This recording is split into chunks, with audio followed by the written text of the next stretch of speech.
Hey, chats listeners, it's Alan. It's December 30th, 2023, and it is 10:39 in the morning, and I am recording this as an intro to today's episode, which is a rebroadcasting of our first ever Patreon ChatzNightz podcast, our bonus podcast over on patreon.com/chatspod, where we just hang out. This episode was from 2018, the first year of the Chats Patreon. Wild to think about that we've been doing the podcast for now 8 years as of the day this is releasing. Happy 8th anniversary to Chats, but also doing the Patreon for 5 years, half a decade of ChatzNightz, of funny games, of commentaries, pilots. It's been really fun, and we wouldn't have continued doing it this long if we didn't find the support from the wonderful Chats listeners that we've been looking for. Listening back to this ChatzNightz is charming and fun, but it's not as awkward as what I had initially planned to release today, which was the Scape Chats finale. Not that that was bad. I think that's like my favorite Scape Chats episode probably, but that is like when we used to do really bad cold opens, and it just isn't. It's kind of weird, and it's also like relies on you having watched Farscape with us for like 2 years or whatever, how long we took to watch the show, 1.5 years. So instead, I figured I would give you guys ChatzNightz. What else is going on, though? 8th anniversary. 8 years of Chats Pod. Holy crap. So I will be brief. You know, this is not like an awards acceptance ceremony where I have to give you a whole speech and then get played off. 8 years of working really hard with my best friend to make a show that we're proud of and that people want to listen to has been a really great challenge and has been really invigorating creatively and kept us both engaged with and thinking about the media that we consume in a great way. And so I always appreciate Chats for that, but also, people ask me sometimes, like, how do you start a podcast, or how did you guys go for that long? And truthfully, I don't think we had the groundswell of an audience that we came to have at this point until Babylon 5. I mean, we definitely had an audience starting in Scape Chats, right? We had the Farscape community, and so much of Chats has been about finding those little pockets of obscure TV community members and reeling them in and saying, hey, you're welcome here. Come watch the show that you love with us for the first time. But I think Babylon 5 was when we had like all of the regulars start to come in. We started getting the regular emails from people. And that was 2019. So it's 4 years into doing this. And all of that is to say, I just got a case for my AirPods, an engraved case, because I'm corny and I like engraved things sometimes. And it just says keep going on the front of it in gold. It's a black leather case that says keep going on the front.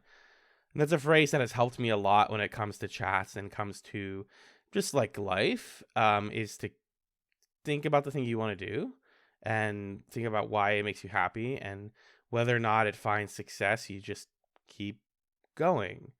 And eventually you strike gold, you cover the right show, you talk to the right people, you post on the right subreddits, and oops, we have a really comfortable listenership over on Chats now. So that's what I'm going to say for now. I don't want to be too sappy and get emotional about it, but we're going to crack 10 years sooner than later, and that's going to be bananas. So keep listening, keep giving us feedback. Shout outs in the Discord, the Chats Discord, one of my favorite places on the internet right now. And that's saying a lot. I love you all very, very, very much. And I wish you a happy new year. And we'll have way more cool stuff in 2024. So please enjoy the very first episode of ChatzNightz. Oh, and next week we'll be back with Couch Madness. Bye.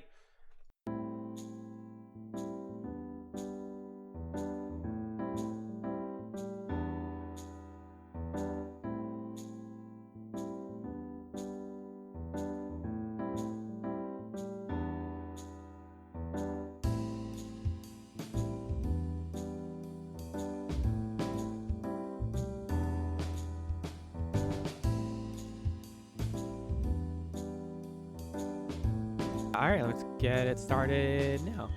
Let's get it started. Ha. Let's get it started in here. Black Eyed Peas is such a thing. Was such a thing for like a really long time. And now you would not get Black Eyed Peas in 2018. You would not get a new group that's like 3 weird dudes and then like a rapping girl at the front. And they would be specifically like all about partying and like dance pop music. I think it's possible. You think you believe in it? Yeah, I think we could have that again. Because like every indie band these days is like a girl and 2 guys. Yeah. But specifically like as a pop group, I don't know, as like that kind of bubbly pop group, it's really. Also, they had like a weird trajectory. Like they had albums way before whatever their first like popular one was. They had like multiple albums where I don't think Fergie was even part of it at first. She just sort of hopped on because it was good. It was working. She was like, "Seems cool. Can I join?" And they were like, "Yeah, why not? My name's Apple D App. How's it going?" And this was before apps. This is before you went to Applebee's and got some apps. This is ChatzNightz, everybody. Welcome to it. We're already in the heat of it. Oh yeah. Oh yeah. This is the big show for the Patreon friends. You paid us to listen to us talk, and now that's what you're gonna get. Hi, I'm Alan. That's Magellan. You already know us. Magellan, what's going on? Nothing. Fuck. We're Nah. All right, bye. End of the episode. Click. All right. I mean, we would like this show to be our, it's kind of inspired by what we do before we record episodes, where we just kind of bullshit for a long time, sometimes longer than the episode. And we figured, well, somebody probably wants to listen to this, maybe. And sometimes we structure those conversations, so we'll try to kind of get a blend of just like shit shooting and like friend talking. Yeah. Just sort of John. Just jawing, exactly. Mm-hmm. So I've been playing a video game. Okay, tell me about it. So I know you're a fan of. Would you consider yourself an anime fan? Yeah. Oh shit. Of some shows. I mean, I don't like. There it is. I was like, nobody I know would like comfortably be like, yeah, fuck yeah, love all anime. Like, uh oh. Well, I think that's okay because I don't think anybody really like does that with other genres. I don't think there's a genre that I'm like, yes, I love it. If you were like, hey, are you a sitcom fan? I wouldn't be like, yes, I love all sitcoms. I would say there are some that are really great, and it's anime. Right. So what would you say are some of your favorite anime? Are we taking us off the path of the game that you? No, we'll loop it back. I promise. Okay, all right. I just got nervous. Breathe. My favorite shows ever, probably Neon Genesis Evangelion. Wow. Steins Gate. I mean, My Hero Academia is pretty consistently very fun. There are others. I mean, I could go on to myanimelist.com, and I think since I have an account, that does mean that I like anime. Like on a basic level, right? On a basic level. The Melancholy of Haruhi Suzumiya. Yep. I'm a fan of that. I feel like those are the 4 that you could show someone and be like, that's Magellan's taste in anime, though. Yeah. Like, that's what I'm trying to do is find, like, the cross-section. Yeah. And then, I don't know. Like, there's other stuff that's good, but is not fundamental to my personality. Like, Cowboy Bebop is good, and I would point people to it, but it's not a show that has, like, shaped me. You know what I mean? Yeah. Me and a lot of people I know watched Cowboy Bebop kind of late, and I feel like that is a show that would have shaped me if I watched it earlier, at least like thinking about growing up and right. as a working person. But it resonates more when you're older and like have a job and stuff because it's like managing to be, exciting, sci-fi cowboy story, but also like has a firm grounding in the reality of like working for a living and that kind of thing. That being said, the game that I wanted to talk about is Final Fantasy 12. So it's summer. I got my backwards hat on. It's time to fucking party. Ka-dink. And this is like prime time for playing excessively long JRPGs. Ooh. So I have become in the last couple of weeks somewhat of a Final Fantasy scholar, like just reading about all of them and playing like upwards of 3 of them at the same time. Like I play the MMO And I bought 8 recently, which was a PS1 game, but I have it on PC where there's like cheats and it's like kind of fun. Yeah. But 12 is a game that's really important to me because it was one of the first PS2 games I got when I got my PS2, my PlayStation 2. Yeah. And as a kid, this was like 2006, so I would be like 12 years old. I never finished it. In fact, I never like left the first major city in it. Interesting. Okay. Because the way the beginning of that game, the early parts of that game works is you're playing as this like young plucky street rat named Vaughn and his like friend Pinello, his like childhood friend, and she's like the responsible one. And you're like, we're gonna fight the Empire and he someday. sort of like can't hold down a job, and he's best friends with like Owen Wilson and stuff. It's. I mean, I think I just watched a Wedding Crashers a lot. Is what it was. Oh no, you're talking about Swingers. Excuse. Nope, you're talking about Wedding Crashers. I'm talking about any Vince Vaughn. Just in essence. Yeah. The essence of the S Vince. The S Vince of Vaughn. Yeah. The perfect example of a joke I would like ban myself from making on the podcast. Why? Because it's too good. Yeah, exactly, dude. That's right. Retire. Yeah. I know that my best years are still ahead of me, so I'm okay. Well, that's good as long as you know. Yeah. No, so you're starting and you're like, we're someday like cool shit's gonna happen, and then you meet like some sky pirates, like a Han Solo type in his like Chewbacca type, except she's a sexy bunny lady, and like literally like she has high heels and a fucking bow and arrow, and it's weird. But some stuff is supposed to happen in that game, but early on in it, you get captured by like the evil Empire, and there's like this dungeon where you're on a ship and you have to get out, but everything is like time gated and the enemies don't stop spawning. So when I was 12, I like got scared and quit the game. And what I would do is just make saves at the beginning of the game and like run around the first city and just like get to know all the NPCs. Really weird way to play that game. The later part was too scary. Yeah, because I was like, I couldn't progress. Because once you're locked into that dungeon, you can't leave until you finish it. Do you know about my Digimon game? You've mentioned it before. Yeah. Maybe not on the podcast. Have I mentioned? Yeah, I mentioned it to me before. What's the story of it? Yeah. There was just this Digimon game for PlayStation where you're like a kid that gets sucked into the digital world, and you like train your bro, and then you, I guess, go on an adventure and fight and stuff. But my disc was scratched. So first of all, once you ventured too far forward in the story, it just stopped working. Wow. And then also, your first little bro guy is Agumon, I think. That guy. The yellow dinosaur friend. Yeah, the yellow dinosaur. And depending on how you like treat him and what traits you prioritize to train for him and all that, he digivolves into something different. And the disc would malfunction if he digivolved into anything good. The only thing that worked was the like sludgy green slime ball guy who attacked by throwing his own shit at people. Wow.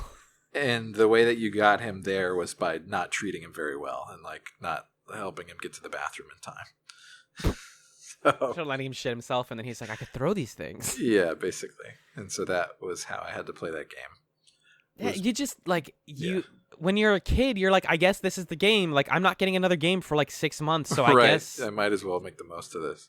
Exactly. Yeah. And so that was, what's funny is I had some like childhood friends whose house I visited like a couple years later, and they were like, oh, we just got Final Fantasy 12. This game's sick. And then they were like right before the part where they're going to get stuck. And I was like, hey guys, maybe level like a lot. And they were like, no, it's going to be fine. And I was, no joke, leaving their house as they were getting stuck at that part. And I've never spoken to them since. Like, they might totally be still there, just like suffering eternally in the shitty Leviathan dungeon. It was just a weird, like, the Final Fantasy games are often just like not made for humans. Like, the old ones were just like had some obscure bullshit in them because they wanted you to buy guides and the internet wasn't around. But like 12 was just hard. And so now I'm playing it on PlayStation 4, which is like a remade version that's like much easier and has like added stuff in it. And just a mini plug, I guess. I've been writing about it every like month or two with my friend Jen on scanlinemedia.com. just these like short little like essay letters back and forth that we write to each other. Just kind of like, hey, whenever we hit like a big part in the story, we're going to like catch each other up on what's been going on our playthrough. And so now I'm like a little over 3/4 of the way done with it. I think we started like early this year, maybe. It's been going on for very long. But that game like it's trying so hard to not be anime. And it just, by the end of it, by the point where I'm at, it's finally like, nah, you know what's good, though, is like talking to God. And you're like, yes, it is Final Fantasy XII. That's correct. You are right. You know what's good is like when your big sword is your dad. Like, that's dude, pretty awesome. You're not even that far off. It's so... I'm sure I'm not. Right. Like, so all of the like 3D Final Fantasy games, like 7 onward, where like it's anime. You're playing as a shitty boy, and he learns to be slightly less shitty, and there's like a cute girl and a dumb friend. All of them were like that. And then 12 was like one of the last games released for PlayStation 2, and had a really like hectic development history. And it kind of feel like gameplay wise, it's like we kind of made an MMO, but it's single player. I don't know. The combat's like janky as fuck. Yeah. So plot wise, it was mostly known as like anime Star Wars. Like I mentioned, there's a bounty hunter, there's a plucky young kid, you fight an empire, somebody is your dad, and honestly, like halfway through the game, you're just like, I guess this is it. I guess we're gonna beat the empire, and then finally, it decides to do like Evangelion is like a fine show, and then they talk about stuff like the Human Instrumentality Project, and you're like, yes, give me the shit, give me the nonsense. And Final Fantasy 12 is like, yeah, so there's this bad, like, evil scientist guy named Sid. Like, there's a Sid in every Final Fantasy game. This Sid is the first one who's a villain. Okay. And he's just like, it seems at first like he just talks to himself. Like, he has 2 personalities in his head or something. And you're like, all right, he's just like a weird guy. That's weird. He's bad. And where I just got to today, it turns out that he is not talking to himself. He's talking to an old god that resides inside of his body. Yeah, exactly. And he's also one of the main character's dad. So in the sort of like kind of Darth Vader twist, but that person already knew that, so you're learning it from them.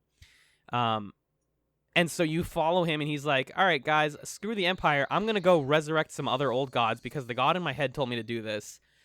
And so now I'm in like ancient, like pre-human cities, just fighting like deities as like regular fodder enemies. Cool. And like the game is the same, but just like contextualizing it differently is like I'm suddenly way more into it. But it's a shame that up until now it's just been like, you're on the fields, go fight wolves for fucking forever. Yeah.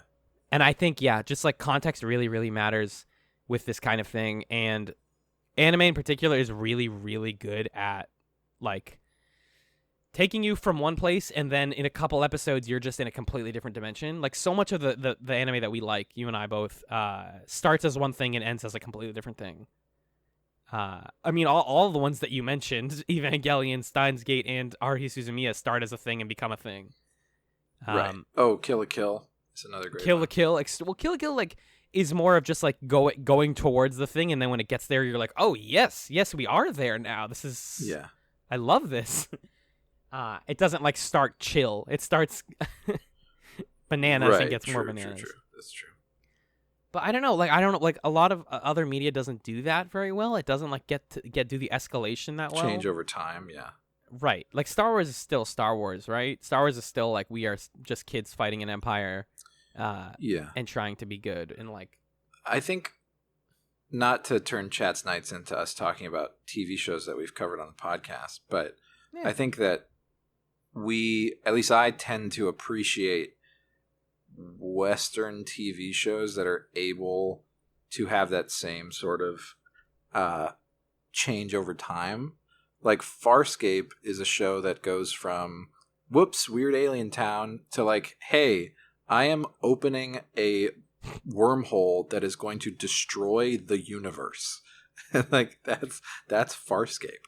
You know? Or like Avatar going from like I am just a nice little boy to I am a marauding ball of god strength. Yeah. There's a reason a lot of people call Avatar anime as a joke. It totally right. It's obviously drawing from that more directly. Yeah. But yeah, like Farscape, what it does, and what I think a lot of these Western shows do, is instead of like upping the stakes necessarily, it just adds emotional weight to everything. Like Right. Farscape starts out as like Stranger in a Strange Land. It ends with like maybe we shouldn't meet aliens. Maybe that won't go well, and like Yeah. has really heady intellectual things to say about that through the lens of like silly space drama. Like the stakes are obviously increasing. Like I'm remembering Peacekeeper Wars and like mind melding fusion stuff and like all of this, and that only works because you started with a base of like here are people making friends, like begrudgingly becoming friends on a ship. Mm-hmm. Like you can't start with that craziness because like I tried watching what's the bad mecha show that people liked when they were 13? Code Geass. Oh, yeah, I watched a couple episodes of that. And I have heard that Code Geass totally escalates, but it starts way too up there. And it's like, I don't know who anyone is, and we're all like extremely powerful. And like, yeah, there's he's like a prince or something who has like a superpower. I don't even remember what his power is. It's like crazy. He gets possessed by a spirit or whatever that lets him like know thoughts. Oh, it's like he can influence people. Is the other thing. Oh, right. And then it's also like a crazy mecha. But like I need to know why these characters matter before you put their lives at stake. Yeah, true. So like Final Fantasy 12 works in that way, even though it's on a gigantic scale of like a 70-hour RPG. Yeah. Because it starts you out as like you're running around the town like I was doing as a kid, and now I'm in like God world, and I'm just like, oh yeah, these are still my friends. Yeah. We've grown a lot. And that's just something I wish that more Western TV did. Like I think sci-fi television does that pretty well generally, but you're not gonna see like a crime procedural set. Like you don't want to see a crime procedural suddenly be like, and now we're solving world crimes. Yeah. That's true. It's not that exciting. That's true. Oh, I just saw something on Facebook about how they're turning Hey There Delilah into a TV show. The song? Yeah. Ugh. Yeah.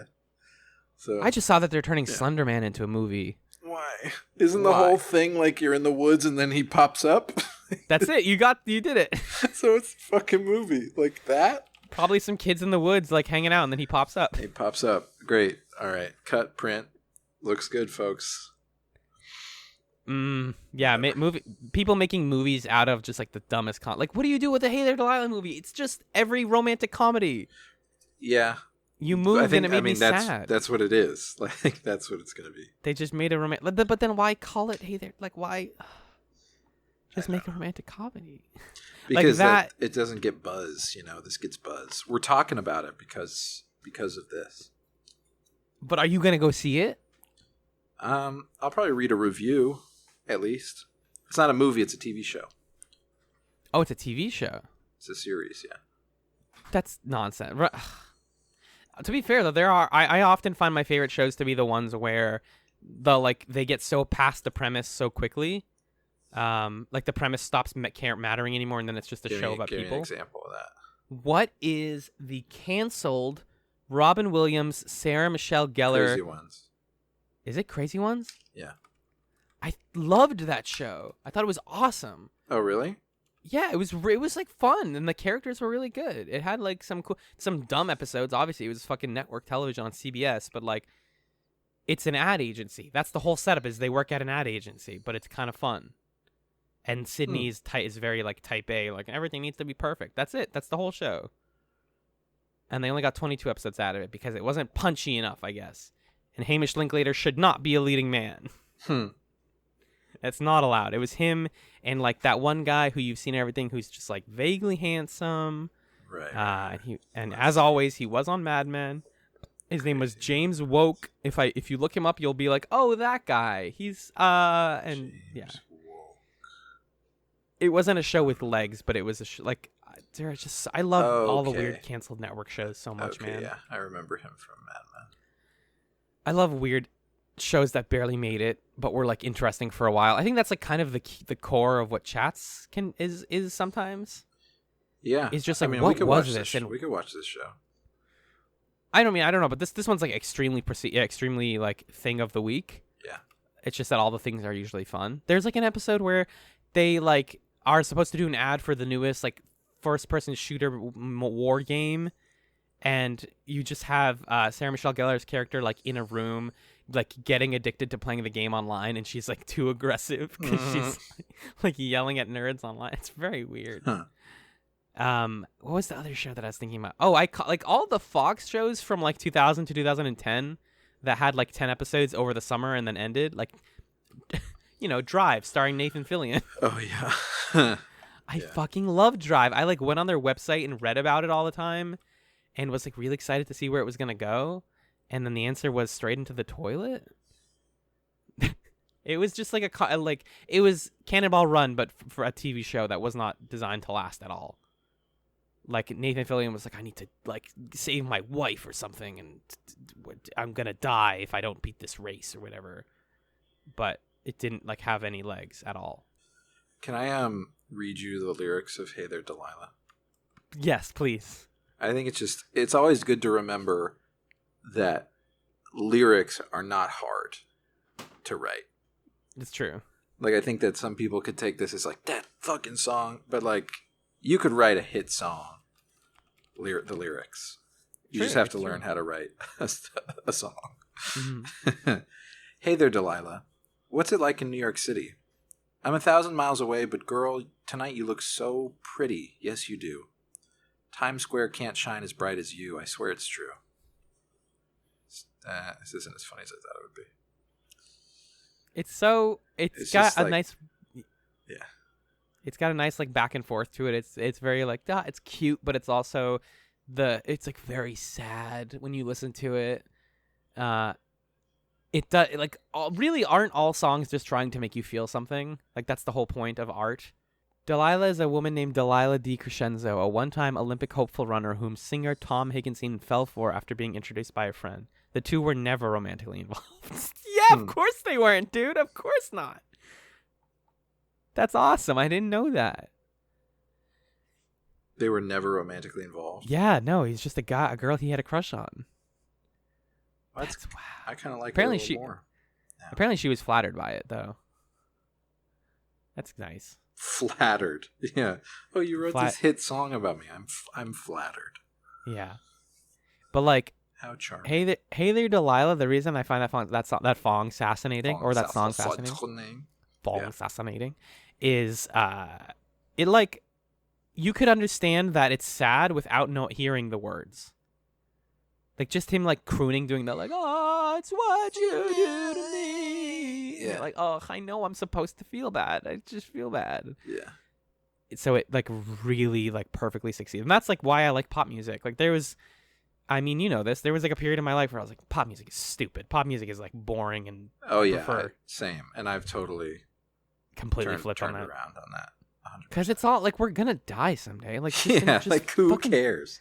Just feel something. Let me feel emotions. I really like feeling emotions. The thing that fascinates me about pop music is it's all the same shit, but for some reason, sometimes it feels like new shit. And you're like, whoa, this one's like a big deal. Isn't that crazy? Yeah. And it's so constantly reflective of, it's like one of the I think pop music has its finger on the pulse of the people more than other genres of music do. Like it's very much like, what do people find catchy and emotionally resonant at the same time? And just from a craft perspective, it's like, hey, this is your chord structure. These are the 4 chords. Sing about loving someone who doesn't love you as much as you love them. And that's it. And you could write like a million songs that use the same chord structure and the same topic. And for some reason, you'll hear one of those at some point and be like, whoa, this is a totally new sound. Right. This is freaking crazy. This is bonkers. Yeah. And like, you don't have to be in love with someone for pop music to affect you. You know what I mean? Like, you don't have to be like, it doesn't have to be #relatable to know that Hey There, Delilah like makes me feel sad when I listen to the chorus. Because I've never been romantically involved in someone who lived really far away, and then like I had trouble dealing with that distance. But the chorus of that song, I'm still like, oh, it is what you do to me. It is like it's like it's like a sort of hypnotism, but like a beautiful hypnotism. Like it makes you feel strong things. Yeah, I Top 5 pop songs. oh man, You made me do my favorite anime. So your favorite pop songs. So I just learned from Spotify yesterday that Robin is putting out new music. Mm-hmm. Robin, the like European Robin pop Thicke. singer. Yeah. She's fantastic. Robin No, not Thicke. Robin Thicke. I'll fight you. No. Yeah, you love that guy. You're always talking about how much you love Robin Thicke. Yep, that's me. Every time, this is true, every time we get on Skype, you're like, man, I was just watching the Blurred Lines music video, and I got to tell you, that's a good video. And I've got no problems with Robin Thicke at all. Yeah, I love that guy. Dancing on My Own by Robin is like maybe one of my favorite pop songs. Because it's just, again, one of those, like, I have not had the situation where the guy I like is in a club, and he's with someone else and I'm sad, but I'm like, yes, Robin, yes, I do want to dance on my own. I am in the corner. Yes. Which makes you want to hit something really hard.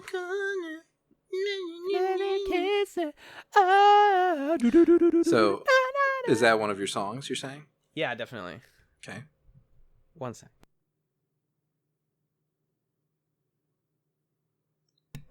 Okay. God, shout outs to the mute button on the this thing. It's a great button. I mean, I struggle because genre is hard, but like, I like Metric a lot, and I think some of their songs lean into pop a little bit. I have like a favorite song by all of my favorite pop artists. I mean, that kind of is something. Sure. Let's do that. Like, best John Bellion song is probably Human is the one that makes me the most sad. Yeah. Where I'm just like, because it's just like, I was thinking seriously recently about making a playlist of like pop songs that aren't about love. Ooh, yeah, that would be because that's a cool like a really playlist. like hyper, like pretty specific genre, but that I love a lot.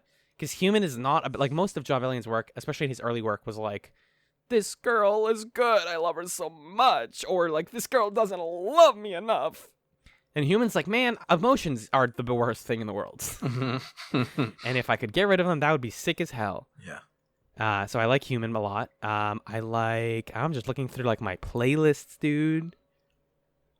I like K-pop a lot. I know you know that. Everyone knows that. I do know that, yeah. I know Passion Pit has had a lot of like ups and downs, but I mean, Take a Walk is still like a banger. Take a walk.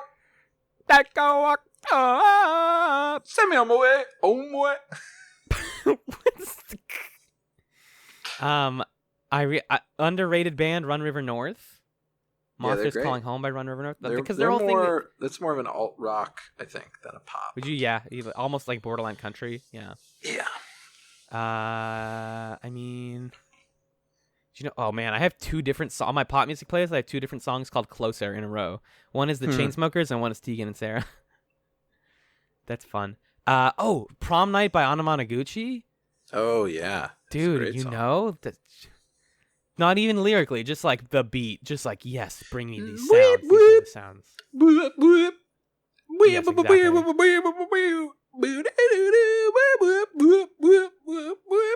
Yeah, it's great. Yeah, and then I would say probably Kyle is kind of more rap than have you heard Soupy Sunday by Bodhi? No. Now, I'm going to put that as my number 5 just because I think that song is amazingly hilarious. It's very good. I'll send you it, and people should listen to Soupy. It's called Soupy Sunday by Bodhi. Bohdi. Okay. Because it's just like a fantastic beat, and then the lyrics finally come in after like 45 seconds, and he's like, I've got some soup and I'm gonna make it. It tastes so yummy. I love the soup and soup is good. But it's like clever as hell and still kicks ass. That's great. And yeah, again, just you can do pop music that's not even about love and it just rules. It's just good. That's dope. And then I guess, yeah, also shout outs to Sky Ferreira, 24 Hours. I have like emotional attachment to that song because I heard it at a very important time. So you're kind of in this like alt pop space. Yeah. Like you're like, I like the trappings of pop music, but you're not listening to like Britney. Well, I am. It's just that that's not my favorite. I see. I'm told I'll listen. I'll fuck up some.